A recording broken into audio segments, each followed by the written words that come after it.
Either you're going to sell it for cash and pay off the loan, or you're going to lease option it out and start having to make the payments sometime in the future. One of those got to happen. So let's suppose that I got this $310,000 debt on it, but it scares me. Let's suppose the payment's $2,500. Okay? When you are getting yourself into this deal, is there any way on the planet you're going to know what this thing is going to rent for?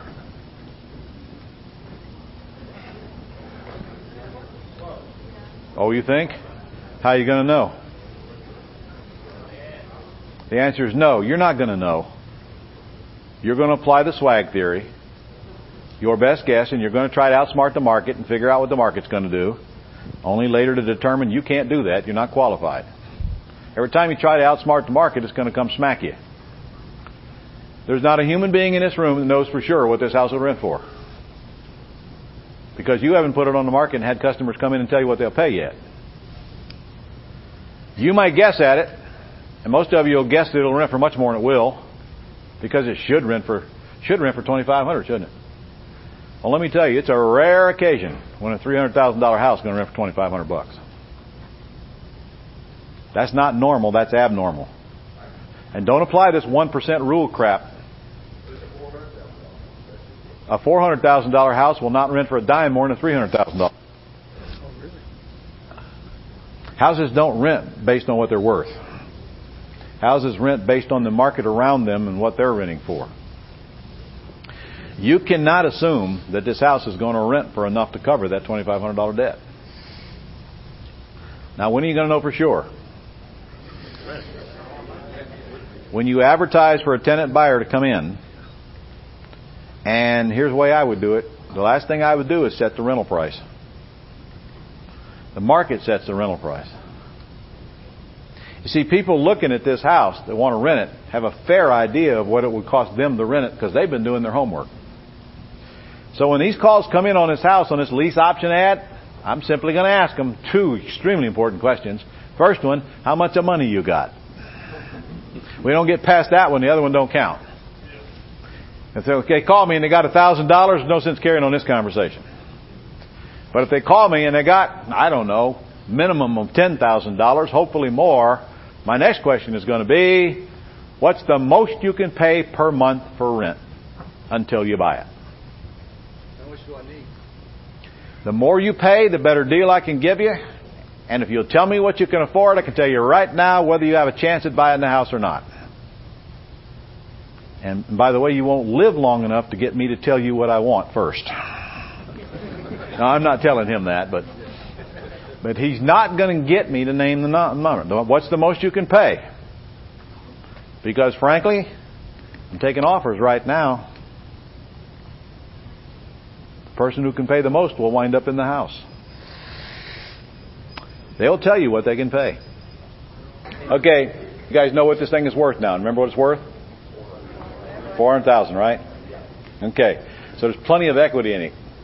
That's important because that, in your mind, you should be telling yourself, well, listen, worst case, I can't lease option it out for enough, but I can always sell it for cash. Right? But in order to sell it for cash, I've got to put it on the market, and I'm probably going to have to make a few payments. Don't you think that's a fair assumption? And why is it a fair assumption? Because the payments are current and the seller's credit is excellent and you told them you would make the payments. Now, the first thing that I would negotiate is to make them make the next 3 or 4 of them. If you pull that off, you don't need to do what I'm about to show you, because you should have it sold by then. But even if you pull that off and you get them to agree to make the next 3 months' payments, wouldn't it be cool if you had a plan so that you don't have to worry about the 4th or the 5th or the 6th? In fact, could that easily be the difference between whether you do this deal or not? Could you talk yourself out of it because the thought of making a $2,500 payment on a house that's vacant just absolutely nauseates you, and Tums don't help? What's going to help is if you're able to always ask yourself this question: what can go wrong And how can I fix it now? What can go wrong, and what am I going to do if it does? If you ask yourself that question throughout your entire business career, you'll find the decisions are a lot easier to make if you have an answer. And if you don't have the answer, you're going to go get creative and create one so that you always have a solution in case the problem arises. And fortunately, most of the time, the problems we worry about don't arise.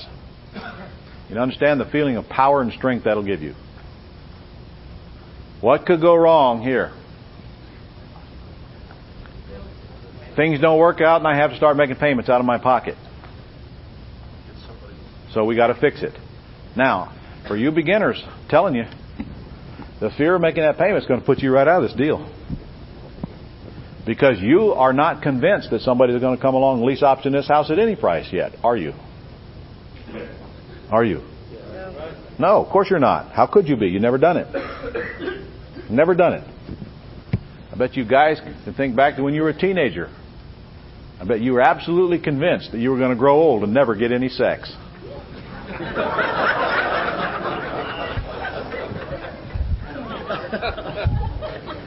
Maybe. I don't know.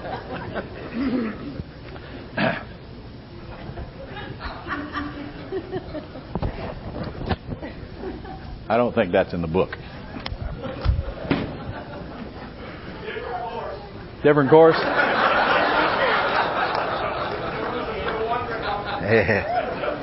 Well, I'm not the teacher of that one.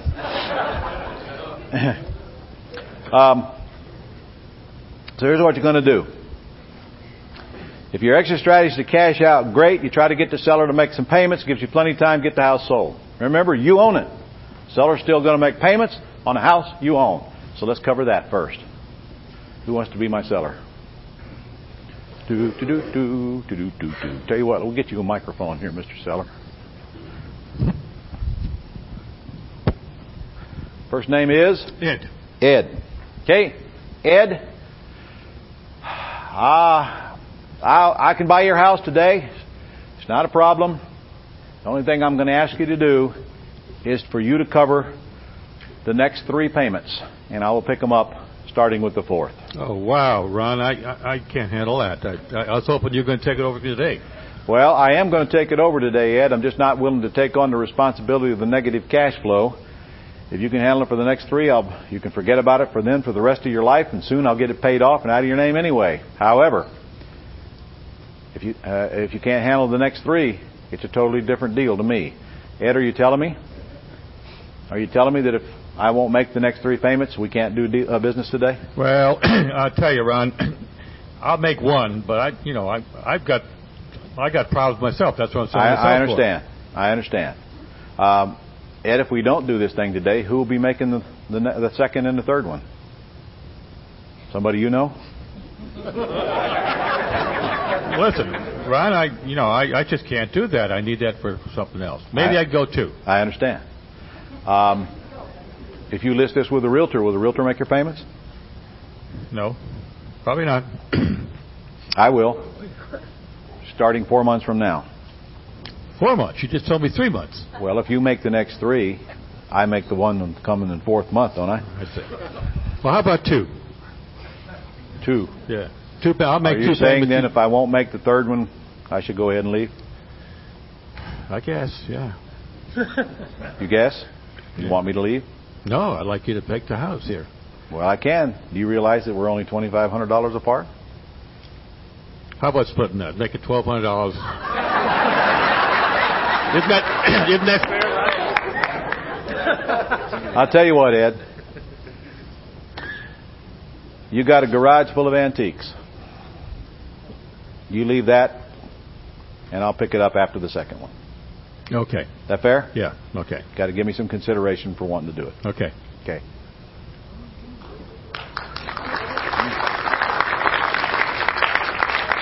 You see, part of negotiating, guys, is if you give something, you got to get something. Yeah. Right. Give something, you got to get something. And of course, you got to point out to him that you don't have to have this house. Politely now. And you got to make him understand That you're not, are you really asking for the moon if you ask him to make the next 3 payments to get him out of this thing for the rest of his life? By the way, who called whom? Yeah. He called me. I didn't have the problem. He's got the problem. I'm just out there offering him a solution. Now, you got to be careful, because you're going to be thinking to yourself, he ain't going to make them next 3 payments, so I'm not going to ask. You don't know what he's going to do. Do you ask? Now, what if he can't make any of the next payments? How many of you still take the deed? All of you, raise your hand. What's this house worth?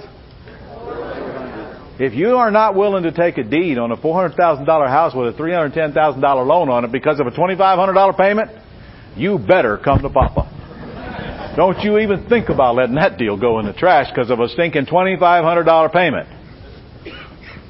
My wife will spend that in an hour at the video poker machine.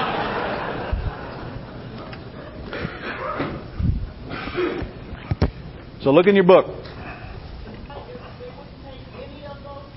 If they wouldn't pay any of those payments, it's probably because you didn't do a very good job of asking them to be honest with you. Remember, this one's current.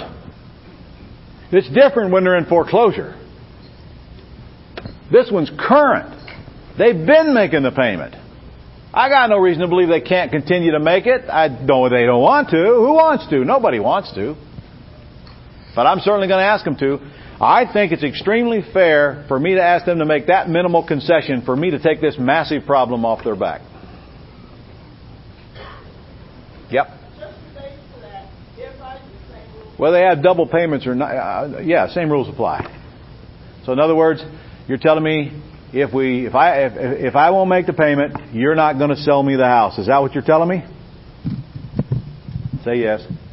Okay. Well, if I make the payment, what can you give me in return? Do you have a car, boat, truck, some stock? Not Enron. Gold, jewelry? What can you give me in return?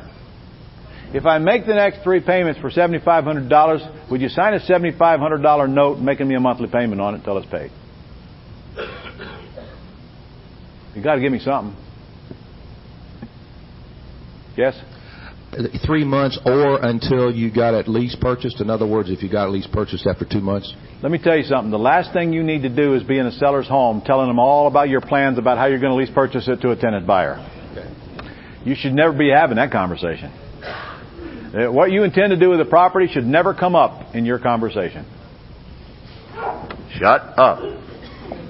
Because if you're talking, you know what you're doing? You're doing a seminar.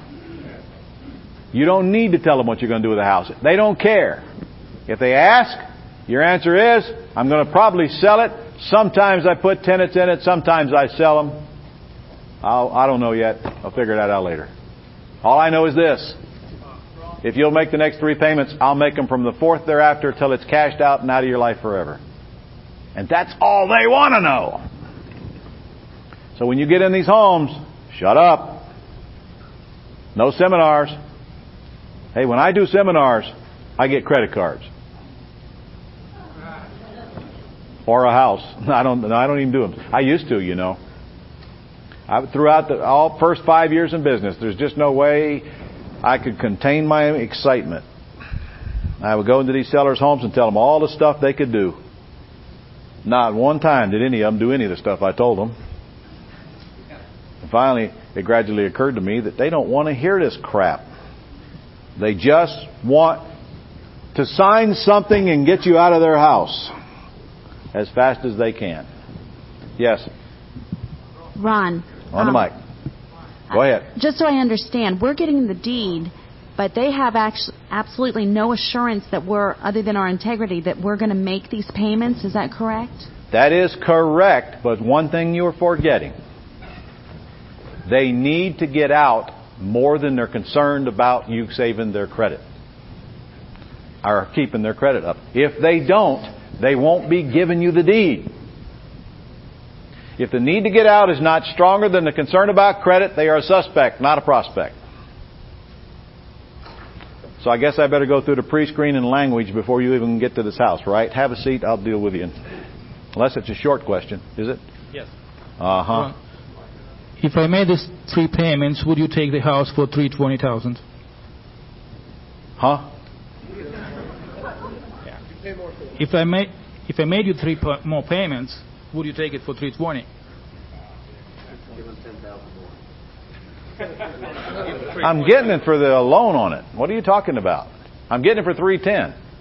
You want to make 313, right? He wants to give you a higher price. You pay a higher price to make the payments for him. In other words, no. I'm getting the house for what's owed on it.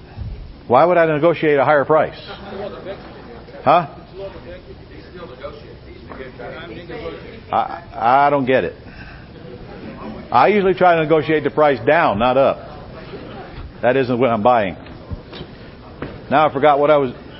Oh, the pre-screening process. Okay. What's the seller asking on that? All right, seller calls me up. Boom, boom, boom, boom, boom, boom. Asks me, tells me all these facts. Now, the minute I ask him what it's worth, and the minute he tells me what he's asking, I'm listening. Then he tells me what he owes. I'm listening. I know I got a deal now here somewhere. Okay. And who wants to be my seller? I already picked on Ed. I'll pick on you. What's your name? Sal. Sal? Okay, I'm calling up Sal. And Sal gives me the facts. Says, man, I got to go. My wife ran off with a mailman. I don't want this house anymore. I've lost interest in it. I can't make the payment. I'm out of here. Okay, I say, all right. Payment's current, Sal? He says, yes. Instantly, short sale is out of my mind. All right. Then I say, all right, Sal, will you sell me for the 310 you owe on it? If I get out there, get it bought, and get you out quickly. No, I want 325. You want 325. So if you don't get 15, you're not selling it. What's more important to you, the 15 or to get rid of the debt? Well, I guess get rid of it. Get rid of the debt. So we sell the house for what you owe on it. Yes. Good. Hurdle number 1 crossed. But hurdle number 2 will take you out of the loop many times. What's the next big hurdle? We do not know that Sal is willing to leave that $310,000 loan in his name until I cash him out. See, he's thinking I'm going to go out and write a check for the 310, isn't he? So should I go to the house before I get the answer to this question? Absolutely not. All right, Sal. It looks like I can buy your house, and if it's as you say, I'll come out there and take care of it today. Hold it up close. Jack, turn that thing up a little bit. So, I can buy your house, but the only way I can buy it, Sal, is if I take over the existing debt, make your payments, until I get it cashed out sometime in the near future. That means the loan will stay in your name until I do. Will that keep you awake at night? Put it close. What's the insurance that you will take over all the payments afterwards? You mean, how do you know I'll make the payments? Yes. Is there any reason for you to believe I won't? Yes. I don't know you. You don't know me? No. Okay, well, you know, if that's going to keep you awake at night, I probably shouldn't buy your house. Would you rather I not come out? No, come on out. Well, if I come out now, we have to have an understanding that I'm not going to come out and write a check for your house. I'm going to come out and take over your debt. Understand, of course, I don't get paid unless I deliver. So I don't work for free. Okay. So if I come out, the only way I can buy your house is to take over your 310. Okay. Until I get it cashed out. Yeah, that's too much. I have to. Okay. So now you're telling me you want me to come out? Yes. All right, good. Listen, I'm not going to go unless I know we're going to do business. The only way I'm going to know is to ask him. If he don't give me the right answers, he's gone. If he gives me the right answers, I might go. Sal, are you married? Yes. Are you living with your wife? Yes. Will your wife be present when I come out? Yes. She has to be, guys, or I'm wasting my trip. Because she has to sign the paperwork. Got it? Okay. All right. Sal, one more question. Yes. If I come out and I like what I see, are you ready to get the paperwork done today? Yes. Good. Now I'm going to his house. How come you didn't ask his wife? Now I make an appointment. I didn't ask his wife because I'm not on the phone with his wife. And is it possible that I could get out there and his wife kills the deal? Yeah, it is. So what? I got enough to know I'm going out now. Mm-hmm. You will never hear me say the word deed, contract, or sign to a seller. They're all very threatening words. Now we're going to go through the skit after lunch, and I'm going to show you what happens when I get to Sal's house. And you're going to be absolutely shocked to how pathetically simple it is. In fact, it's so simple, even you could do it. All right, so I made the appointment. And by just some very short pre-screening lines, I know if Sal's in or out. Now, what if Sal says, oh, no, I couldn't leave the loan in my own name. Well, Sal, that's the only way I can buy your house. Call me if things change. Okay. He's out of here. Oh, by the way, my wife doesn't want to sell the house, so I had to kill her. Okay. Not a problem for me as long as you got a death certificate. Okay. All right. Yeah. I don't care who's on the loan, but I got to care who's on the deed. And in some states, it doesn't matter. Like Florida, if they're married and they live in that house, it don't matter who's on the deed. They both own it. So I have to get both signatures. Yes? Do I take my notary with me? That is a good question. Donna is a notary. And no, I don't take her with me because she goes, I don't. So she goes out and gets a deed and she is a notary. But remember, she doesn't have any interest in that property. She just gets a big chunk of the sale proceeds. So she can notarize the documents legally.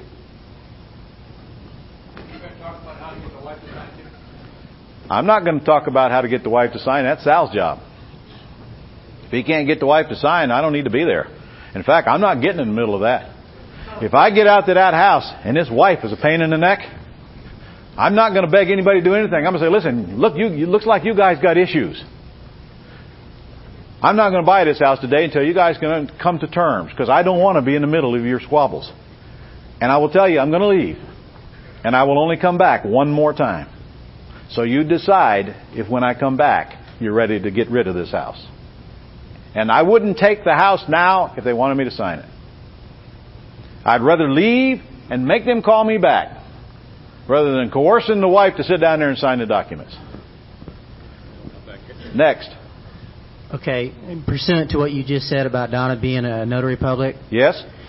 Are you saying that she's able to do that because she's no the interest beneficial in interest? She has no interest in the property. She's not the beneficial interest. Okay.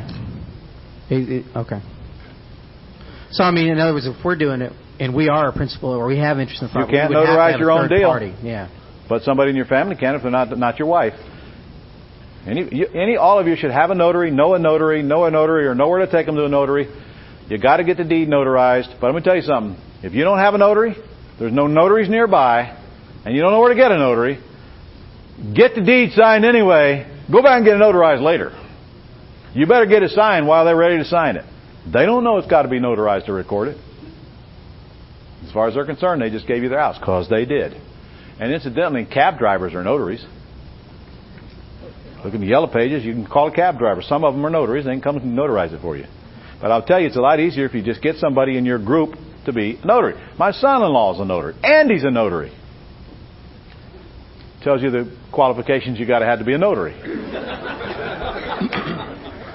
Yes? I had a notary in Virginia. I don't know if it's different in any other state. She told me 2 weeks ago that, and this just came out this year, that when I go get a deed, if I'm a notary, I can go to her after that and swear that these are their signatures, and she will notarize it. Beats me. Beats me. I couldn't possibly advise you to go get it signed and then go get a notary to notarize it later. I couldn't possibly advise you that.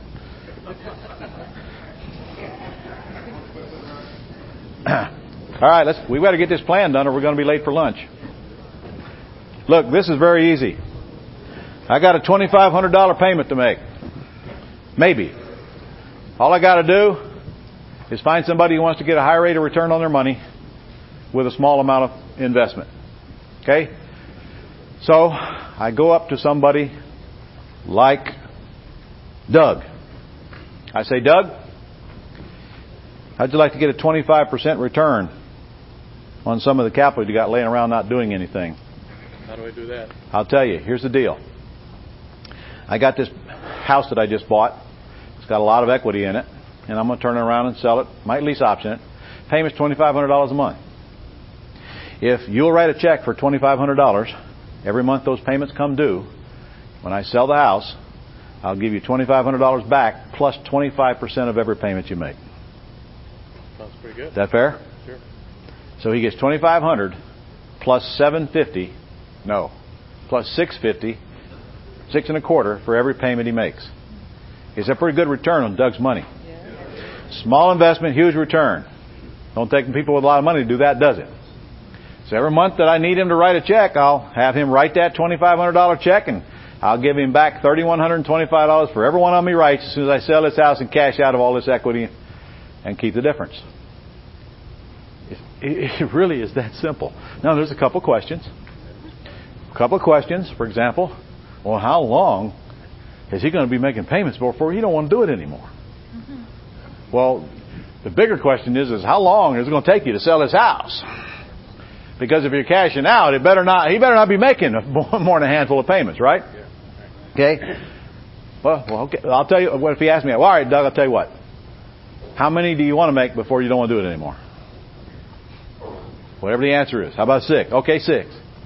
You make 6, and if I haven't got this thing cashed out by then, you just stop. When I sell it, I'll still give you back 6 payments times 25% of that total. Okay? Sure. All right. Hey, how'd you like to make 25% return on your money? All you got to do is put up $2,500 every month, and I'll give you $2,500 back plus 25%. And just for the records, guys, is it a 25% return on his money? Only if it takes a year to get it back. It's a lot better. If he gets it back in 3 months, it's a 400% return on his money, annualized. Now, you tell me where you're going to get that kind of return in this country. Real estate. Well, you won't get it unless you know how to get it or know somebody who knows how to get it. You see, you're the missing ingredient. Any moron can write a check, wait for a bigger check. It takes somebody with a little bit of knowledge and training to get a 25% return on money for people safely. Is it safe? Yeah. But what if he says, what's my security? What you going to say? What do you want? Do you really need security with that kind of return, with that much equity? What do you want? His antiques. You don't know about his antiques. Why don't I let him tell me what it's going to take to secure him? Could I guarantee this note personally? Why not? I would this one if I had to. First, it's small money. Second, if I'm not even willing to guarantee it personally, why should he have faith in me? Huh? Partnership, out of the question. Why would I want to give up a lot of that equity for a stinking $2,500 check? Forget it. I'd rather make him a high rate of return on his money than give away all the money that I earned. He didn't come to the boot camp. Well, he did, but my investor didn't come to the boot camp. Could your wife's IRA do it? Could my wife's IRA do it? Yes and no. Okay, yeah. Yes and no is the answer. It depends on the entity that owns the property. And yes, that could be done. But if you're not careful, it would be self-dealing. Okay. I mean, is that easy enough that you guys could go home and actually use it when you needed it? I mean, it's a very simple offer. Secure him however he wants to be secured. Could you give him a second mortgage on the property? What do you care? You're going to pay him anyway when you sell it, I hope. What do you care? Give him a second mortgage if he wants it.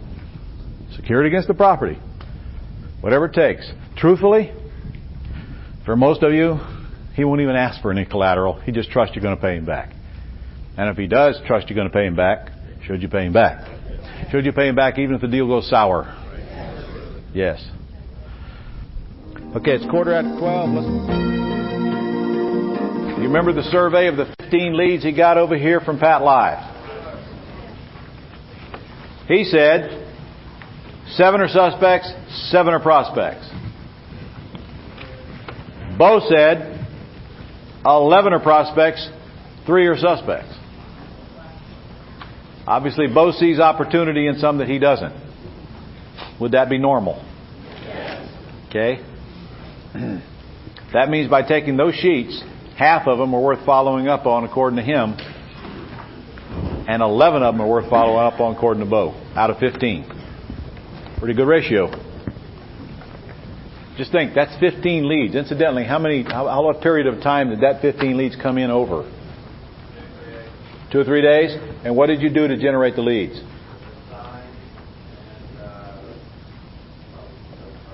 Signs and some postcards? 15 people want to sell their house that called, and Pat Live filled out a complete form on them. And if Pat Live filled out a form, some of them would not give them the information. So they actually got more than 15 calls. And if they will not give you or Pat Live the information, how much more do you need to know about them? None. Nada. Zip. I hope by now you're getting the message that if people won't give you what you want and they don't want to deal with you, don't deal with them. Whack them. I think you probably need to whack 1 or 2 people a week just to stay in practice.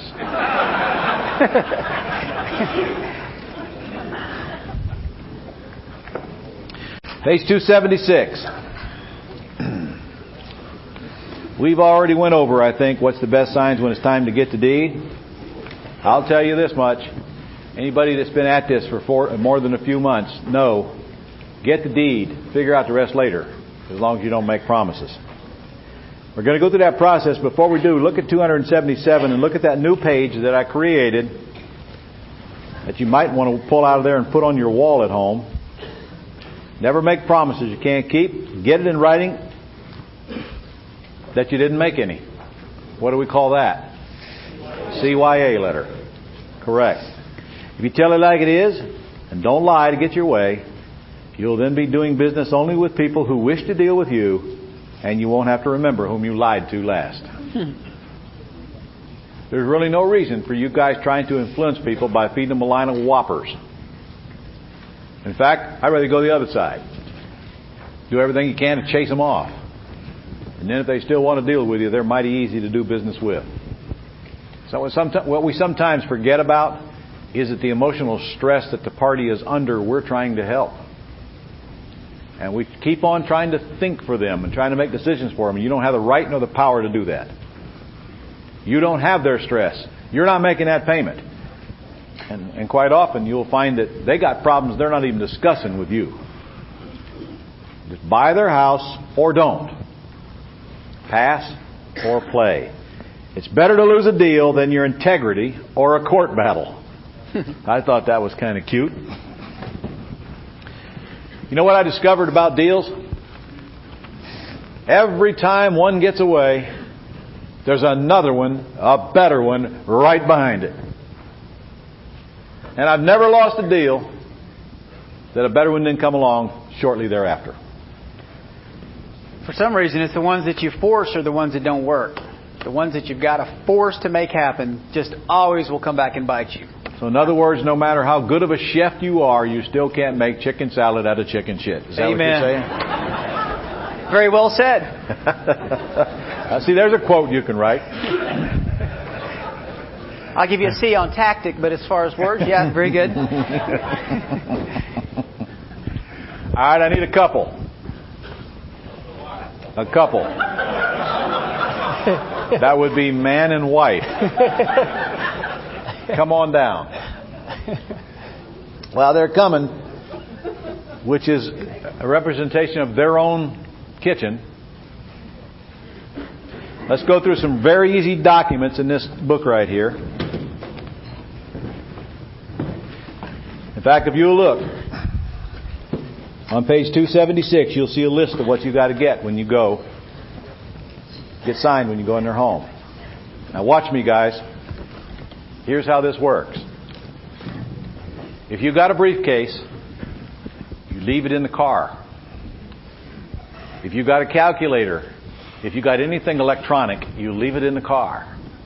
What you go into a house with is a pen in your pocket, of which you will never find me without.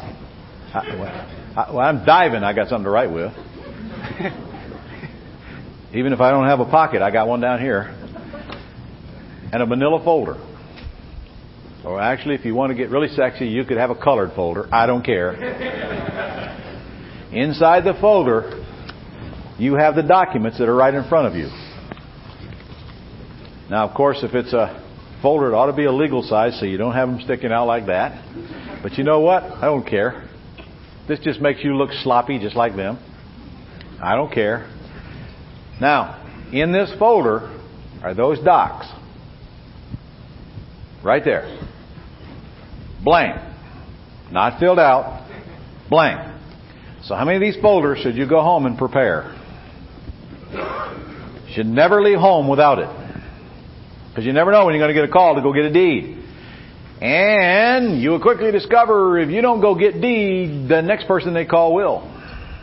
So when you get a good deal, you better go. Now, where are you going to get these forms? You could open this envelope because they're all in there, ready for you to duplicate. Now, you should go home and have your attorney check 2 documents out of that pile, and only 2. Your attorney does not need to see your escrow letter. The only thing they need to check is the warranty deed to trustee to see if they need to add a little language to it. And you ought to just let them go ahead and peek at your purchase and sale agreement while you're at it. I'm telling you right now, they won't find anything wrong with it. But they might want to add something or give you a disclaimer or something to get signed. There's nothing else in here you need an attorney's opinion on, because nothing else in here has anything to do with where you live. So I got me a folder. What's in my folder? Warranty deed to trustee.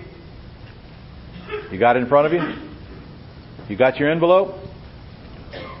So don't tell me you guys left your envelope up in your room. Well, then you're just going to have a big imagination. Because I don't have any more. Well, actually, there's some in your book. What am I thinking? Warranty deed is not in your book, though. Yes, it is. No, you don't need to go get them, because the ones in your room are the ones you're going to take home and copy anyway. Fortunately for you, I knew you were going to do that, so I put them in your book. And in fact, most of them are filled out. Oh, I'll be doggone. The warranty deed is there. All right. All right, so you got a warranty deed to trustee. What else you got? Purchase and sale agreement. What else? CYA letter. What's CYA stand for? Cover your assets. That's the letter that says the loan's going to stay in their name and if you're not assuming it. And you got what? Escrow letter. What? Release authorization. And limited power of attorney. Got it? That's what's in your folder. Blank. Everybody with me so far? Okay? So I'm walking into the house. Boom, boom, boom. First names?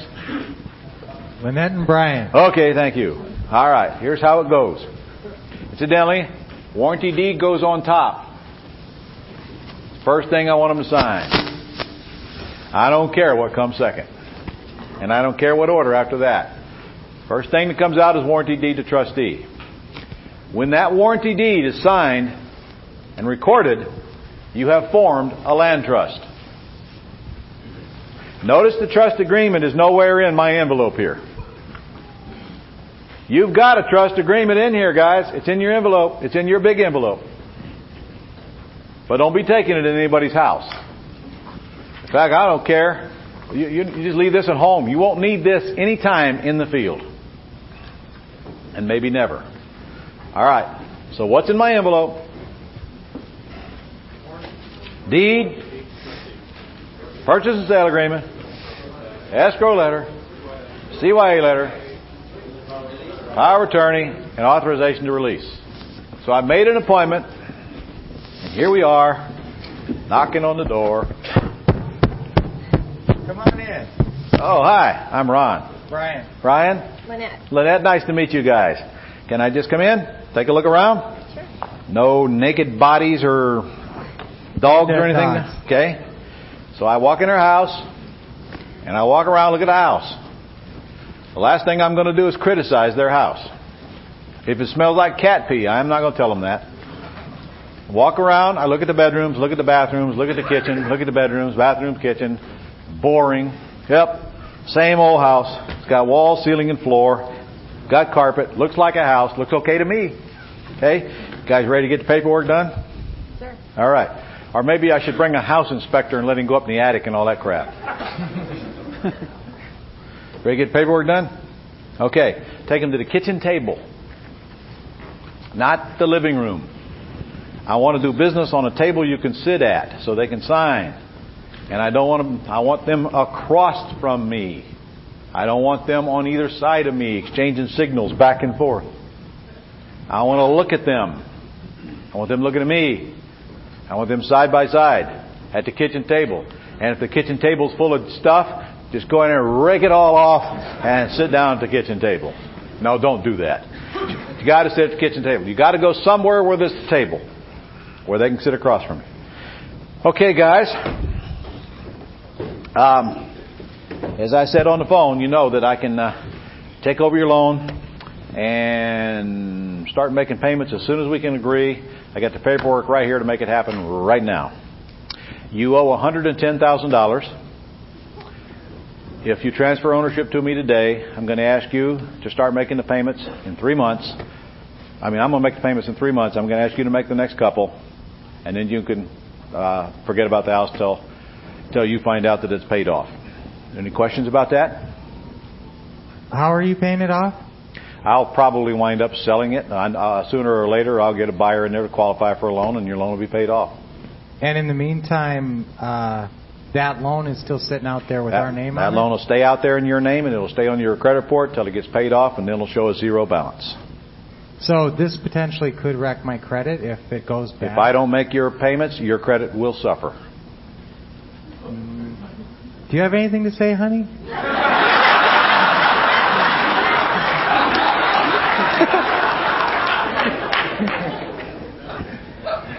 Thank you for coming to our house. That it? Any other questions? Well, it's obviously makes me a little uncertain because our credit's good right now. Yes, and I intend to keep it that way. So when you sell it, you're selling it to somebody else, and obviously you're going to make money out of it, right? Yes, that'd be the plan. I'm not a nonprofit organization. But during the time between now and when you pay us off and the loan goes out of our name, what's happening to the house? Well, I will either have somebody in there making me a payment, or I won't, and I'll sell it and we'll get them a loan and cash them out. Either way, I'll be making your payment starting with the third one after today. So if you don't put someone in the house... I'll still make your payment. And our mortgage would probably be paid off faster if you don't do it that way, right? Your mortgage will be paid off when I get somebody who can qualify for a loan to get a new loan. I don't know when that's going to be. In the meantime, you go away. You forget about the house. You make next two payments. I take it over. Is there any time cutoff on how long? No. So it could be like 3 or 4 or 5 years we've still got this mortgage in our name? It could be. Is that a problem? Well, that's going to make it harder for us to qualify, won't it? I mean, won't it make it harder for us to qualify for another house loan? It's a good one. When you get ready to qualify for a loan, you just let me know, and I'll give you a piece of paper that'll get you qualified as long as your credit's still good. And then that piece of paper will just say that you're making the payments? No, that piece of paper will show that you're receiving enough income to pay out the debt, and it'll be a wash, so it won't affect your debt ratio. Okay. But like you said, that could be like 4 years from now. What's your plan? I mean, is your plan My plan quicker? is to get the house sold within a reasonably short period of time and get it cashed out, but I don't want to tell you that I'm going to have it done in 3 months. So reasonably short time, like a year. You know what it amounts to? Yeah. If you're more concerned about that payment than selling the house, you probably shouldn't sell it to me. No, honey, we want to sell the house.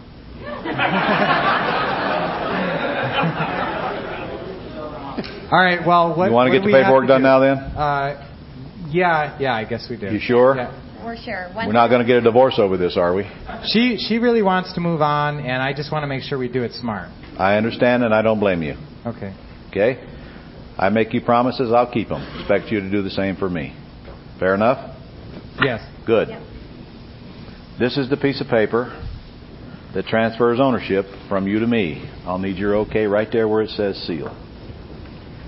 There's a notary line here. Yes.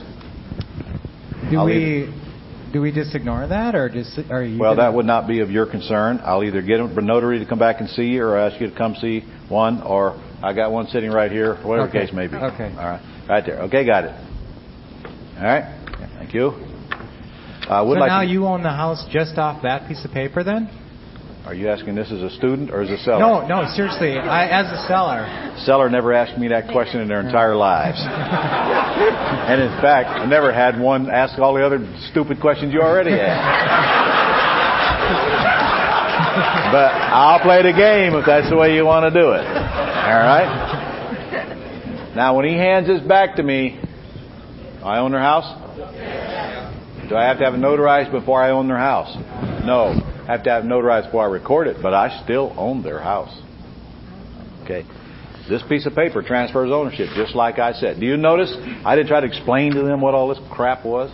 Like they care. And also notice that the deed is 2 pages. The front page is irrelevant to them. This is the piece of paper that transfers ownership from you to me. Need your okay right there. Did you guys write that down? Did you hear me say anything about deed? Sign. Contract. This is a piece of paper that transfers ownership from you to me. Look at that. They didn't even see the words warranty deed to trustee, so they can't even ask me what that trustee stuff is. What if they ask me? Oh, that's just the way I take title of properties. Need your okay right there where it says seal. But your name's not even on here. No, because it's customary that when you deed your property away, the buyer's name's never on the deed. Just the seller. Well, if it's customary, then. Yeah, okay. Done. All right, we got that done. See, from there on, the rest of it's kind of just paperwork. I got the one I wanted done. That's why I do it first. If we're going to argue, let's argue after I got the deed. This is the purchase and sale agreement that basically just has tells me, and so I can put it in my file, that I'm taking over your debt, that I'm paying your closing cost, and that you're not getting any money or putting up any money. Need your okay right there where it says seller. Alrighty. Thank you very much. Now you thinker brains. They don't need a seminar on purchase and sale agreements. Okay? They just don't. They just need to know that this says you just took over their loan and you're paying closing costs, yada, yada, yada. Now, if they want to read it, let them look at it. They won't read it. They might scan it. They won't read a word on it. All right. It's blank. All of these are blank. Well, all of these are blank. Wait a minute. Oh, we want to argue about that now. Well, okay. If I'm signing a blank contract with no numbers filled, no, this I already signed. I'm okay with that. You're okay with this piece of paper that transfers ownership? Yeah. I don't have a problem with that. But okay, so would you like for us to fill this out? Yeah, I would. All right, I can do that. I take here and I put what the loan balance is, and I put the purchase price. That's the same, and I put the address, and the rest of it I guess we can fill out later, right? Yeah, that's fine. Good enough. Good. All right. This is a limited power of attorney. This just simply says that you're giving me the rights to do anything I need, but you'll notice it's only for this property. So I can't come get your kids, all right? Okay. I got enough of those anyway. Okay? You're okay right there. Yeah. Got it. Boom, boom, boom. All right? This is the escrow letter that says when I get your loan paid off, they'll take your escrow balance and reduce the loan by that amount. And I'll be sending that to the lender when it comes time to do that. So this is our taxes and insurance. Yeah, whatever's in that account will be applied toward the loan when it gets paid off. So we won't get anything back then? No, you won't get any of that back. Do you know how much is in there? I don't have a clue. Do you know how much is in there? I'm just happy to be relieved of the debt. Okay. I'll need your okay there, plus I'll need your Social Security number so that the bank will accept it when I send it to them. Boom, boom, got it. Thank you very much. Boom, boom, boom, boom, boom. All right. This is an authorization to release. This just simply gives the bank permission to deal with me on the loan. Need right there. Got it. Need your Social Security number right there, please. Thank you very much. And this is a letter that simply says what I told you earlier. The loan will stay in your name until I get it paid off. And if the bank chose to, they could call the loan due. Rarely do they, but I need to disclose that they could, and I've done so. Okay. So this is the loan that's sitting out there with our name on it. Correct. They could call it due. Have you ever heard of that happening where they call No, it due? I never have. Okay. But I would be remiss if I didn't disclose to you that they could call it due. Wouldn't you agree? Yes. I believe in full disclosure. Need your okay right there. Thank you very much. And when will you guys be out? Well, we have to pack and get a mover and all that. Okay. So this weekend? Probably, I was thinking more like 30 days from now. 30 days? Or Well, now, wait a minute. If you're going to be in here 30 days, I'm going to have to ask you to make another payment now. make another payment beyond the 3 we're making?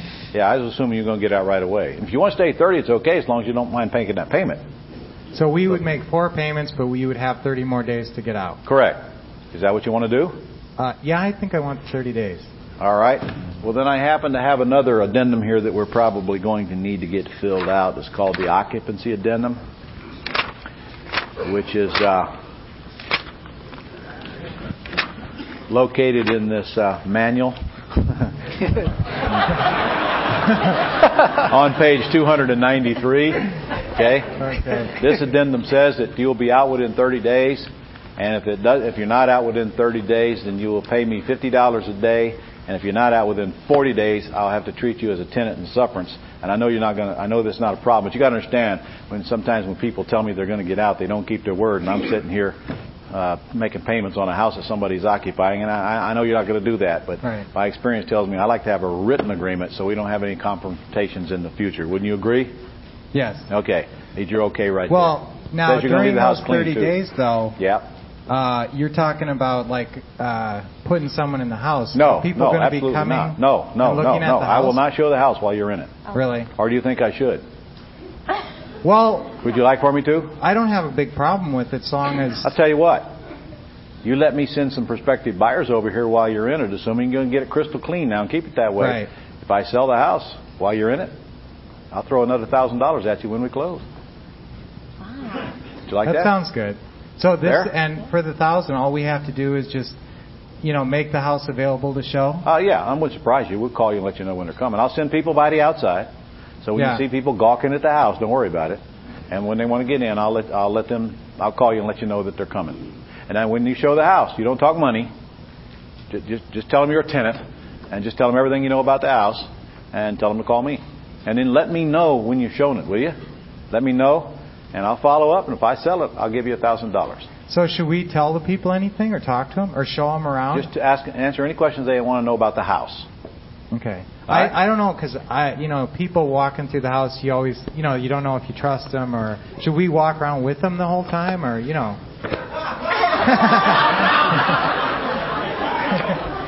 If that makes you comfortable. Okay. All right, we'll sign that then. Okay, good. Do you always bring a manual with you? No.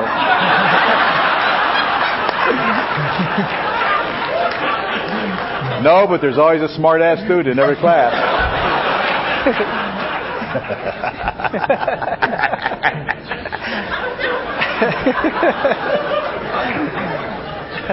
Okay. We're done. Okay. All right. Thank you very much. Give my hand.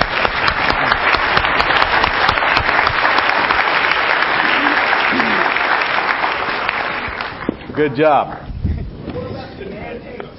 The antiques that I didn't ask him for, well, I didn't see any here. I'd ask him. In fact, the house that Donna's living in, gosh, that lady left a whole bunch of stuff, a whole bunch of expensive lawn furniture and a riding lawnmower. And you know how we got it?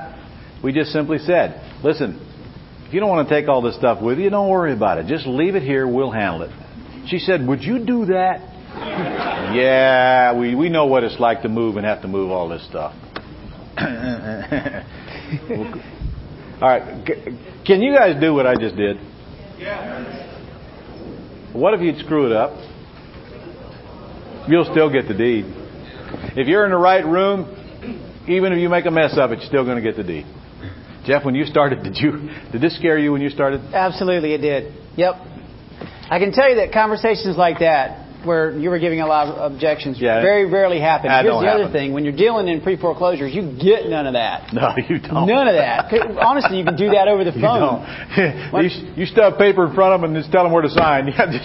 They don't ask questions. I sat down one time to explain it. This was one time the lady said, look, I don't want to know all that. Just give me the pen. Okay. Last time I opened my mouth. Do you have to fill out 2 copies of each document and leave a copy with them? No. Good question, though. Do they get copies? If they ask for them. Okay, I'll go home and fill them out and send you back a copy, okay? And I do, if they ask for a copy. If they don't ask for them, why bother with it? If they don't ask for them, why give them one? They don't need one. I don't need them to have one. And incidentally, while I'm in the house, I get there, get them to get out all their paperwork, and I take all their paperwork. And I say, God, would you go get all the paperwork you have on the house? And they bring it out, and it's in a box, and say, okay, well, you guys won't need this anymore. Okay, if I take it, right? Just take it all. Just take everything that they'll let you have. Yes. Ron, you mentioned that we should have our attorney and look at the documents. If you're in Florida, they've already been checked out in Florida? Yeah. Okay. If you're in Florida, believe me, I don't care what an attorney tells you about these documents. Ignore it. Yeah. Ron, many other states. the warranty deed to the trustee. Yeah. You're taking the property subject to the existing lien. The warranty deed, the last paragraph says this property is free of all encumbrances and liens. No, it's not really what it says. It says it's free of all encumbrance and liens except those represented to you, and whether there's a place on the deed or not, it don't make any difference. Okay. Besides, what are you going to do? Hold the seller accountable if they sign that and it happens to have a mortgage on it they told you about? Okay. Just a quick question. I used the grant deed in California. So does that have any impact on the trustee arrangement? Yeah. It's not a deed to a trust. I'll ask you about this later. Okay. Well, no, it's a good question. All of you have a deed that title companies and attorneys use where you live. None of them. They only use the grant deed, and I tried to use the trustee deed to the other deed, and both title companies sent it back to me, so we used grant deeds. Well, then have them put some language in your grant deed that puts it into a land trust. Pardon? Here's what you tell them. I'm taking title to this property into a land trust. If you want to use the grant deed, put some trust language in it. Whatever makes them happy. If it takes them inserting a trust language, great. I don't care.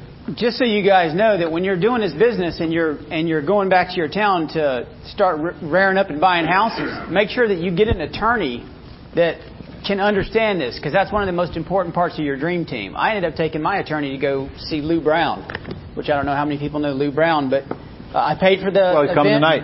Oh, he's coming tonight? Yeah. Terrific. I paid for the event, and he's made a lot of money off of learning how to do that.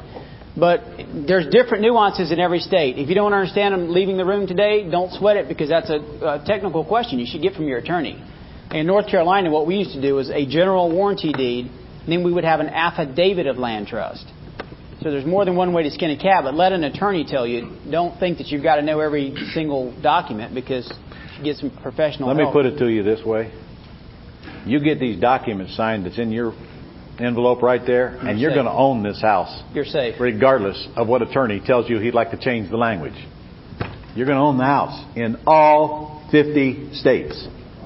Why don't you go get it signed, ask questions later. Ron. Yes. Follow up a couple things. And you didn't get the land trust agreement signed by the No, I owners. didn't, did I? No, I didn't. I didn't get it signed by the seller. Don't intend to get it signed by the seller. Don't ever even want to mention the word trust to the seller unless it's, you can trust me. Okay, now I'm assuming that you're going to take the name of the trust is going to look like it's still a family owning it, and so that the bank doesn't see what's going on. And how do you transfer beneficial interest to yourself if you don't have a trust document? Why do I need to transfer beneficial interest to myself from a land trust that hasn't even got the trust agreement filled out yet? Well, who are you going to fill it out to as a beneficiary? That depends if I ever have to fill it out to begin with. The only time you're ever going to fill out that land trust agreement is when you're selling the property and the title company or attorney wants to see the land trust before they'll close. And then you whoop it up, fill it out, and send it to them. It makes no difference who the beneficial interest is of that land trust. The only thing that counts is where the check goes. Where the check goes will determine what entity owns this property. Where the check goes will determine what entity you have to count to the IRS for this property. It matters not what that document says. Put yourself in there as the beneficial interest, as long as yourself is not the trustee. Now, if it's an IRA deal, well, if it's an IRA deal, you're not even going to use that land trust agreement. I won't even let you get that complicated. You're going to use an option agreement. Yep. Simpler. Less questions to answer. There's a warranty deed checklist on page 281 that's worth a fortune to you guys. I know I wrote it. And I wrote it to keep you from worrying about all the stuff you got to put on. This is not. Oh, that whole page is how to fill out that one warranty deed to trustee.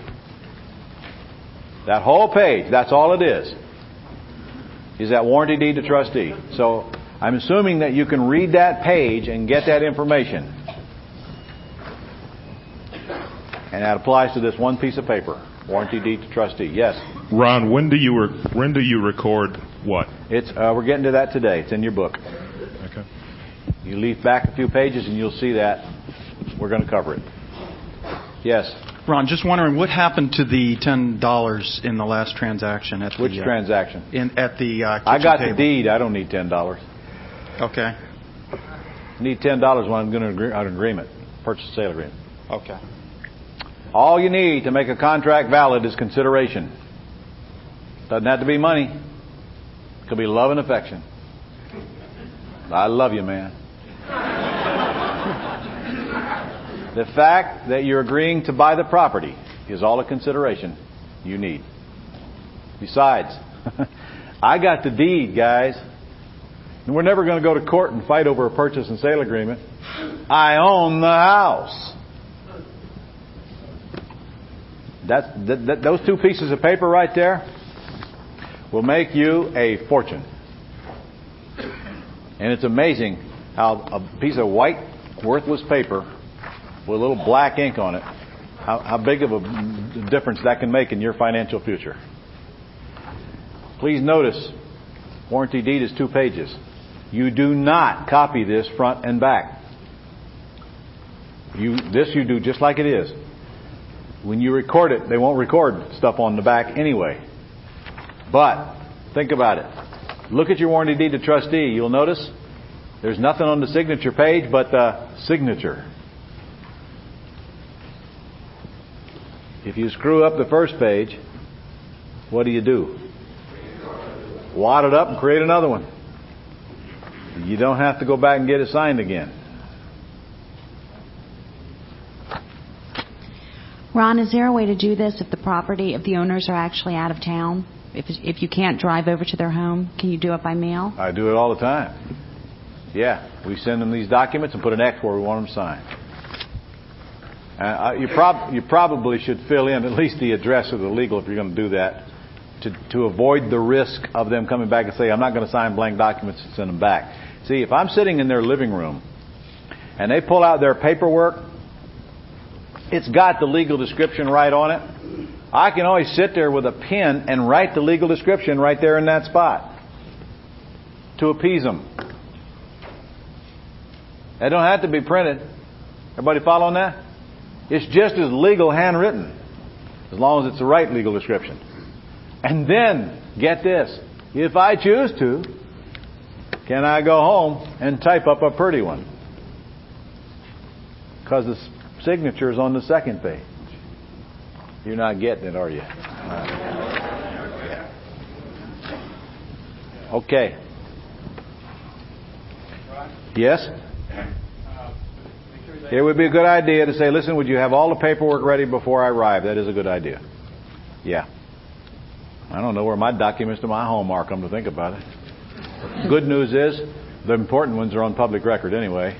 And when you go down and have a title search done, they can get a copy of any deed or any mortgage or anything and send it to you. Okay. I want you guys to take a minute to read page 281, and then I'll field some questions on page 281. All right, any questions on this page, or have you had enough time to read it or not? Maybe I better shut up and let you read it. The warranty deed to the trustee will not be relevant when you're doing an option. You will need neither the deed nor the trust agreement. It has nothing to do with an option. Because an option is just a contract to buy, and then when you sell the property, you get a check in the middle. And in fact, maybe I can tell you how to do that today in your IRA. You're talking about your IRA, right? Yeah. Well, I'll just tell you how I just did mine. Okay? As soon as I get through these questions on this page. Any questions on this page? Is this self-explanatory enough, or do we need to clarify something on here? If they're separated? If the couple is separated, you will need both signatures. Hey, that's a good question. Do I need both signatures on one deed? No. No, I can get two different deeds. And one of them sign each deed. It's okay to record two deeds for the same properties as one. And sometimes you're going to have to, like when there's a bunch of heirs. I had a house one time, and it took 9 deeds to get title to it. Yes?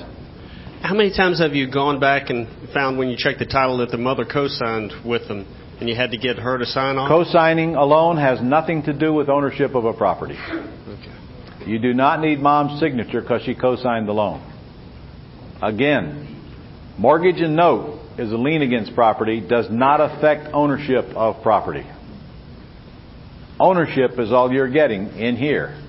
If mom co-signed note and she's not an owner, she has no say-so in the transference of the property. This is why you guys better stay off notes. All right, then let's move on, can we? Let's breeze through these documents. Warranty deed to trustee. I challenge somebody to read that thing in one sitting. It's nothing. It's gobbledygook. It's legalese. It doesn't matter. All thing you need to know is it transfers ownership from seller to you. On 282 and 283, there's one filled out. You can see how pathetically easy it is. It's kind of self-explanatory. And if it isn't, the checklist on 281 will explain it for you. And if that sure don't work, then Bose software will. So I don't think we need to take time in here to go paragraph by paragraph through all these documents. Yes? Wouldn't your corporation be the trustee instead of you personally? Yeah, in my case, it absolutely will be the trustee on all my land trusts, one of my corporations. Oh, leave it alone. Ron? Go ahead. Yeah. The warranty deed to trustee, I see there's a notary column there. Do you bring the document back to them and have them sign it later? It's already been signed. How many times have we answered that question today? Maybe one more. Twice. Take a notary with you, or take them to a notary, or you could, I couldn't recommend this, but you could get it signed and take it back to a notary. Now, it's a good idea for you guys to get a copy of the driver's license while you're in the house, if you can. If they have any way to make it. And here's a way to make it. Photograph it. Especially if you got a digital camera. Just lay them out on the table and photograph them. Go home, print it out, and you got a copy of the driver's license. I like to put that in a file in case it ever comes up that the people really are the people who signed the document. And any closing agent will photograph their driver's license anyway. Yes? Last name, married name change. Do we need extra documentation for that? All you have to do is make sure that you have the marital status of the couple, and if they're different names now, you can just have them sign it AKA. Just get both names on there. In fact, all of that again is addressed right here on page 281. If you take time to read that list. Yes, sir. Last question on the deed. On number 10 of the checklist, it says you must add a prepared by and return to on the first page of the deed. Good point. Would it be wise to have somebody other than yourself on that part? It doesn't make any difference. Doesn't matter? Our prepared by and return to is one of our corporations, and quite often it's the trustee corporation. Okay, thanks. And that's not shown on your copy in here, guys. And if you take a look at your real deed, it's an 8x14 with a white space at the top. We put right up here, prepared by and returned to. All your courthouses will want a name and address to return the recorded deed to.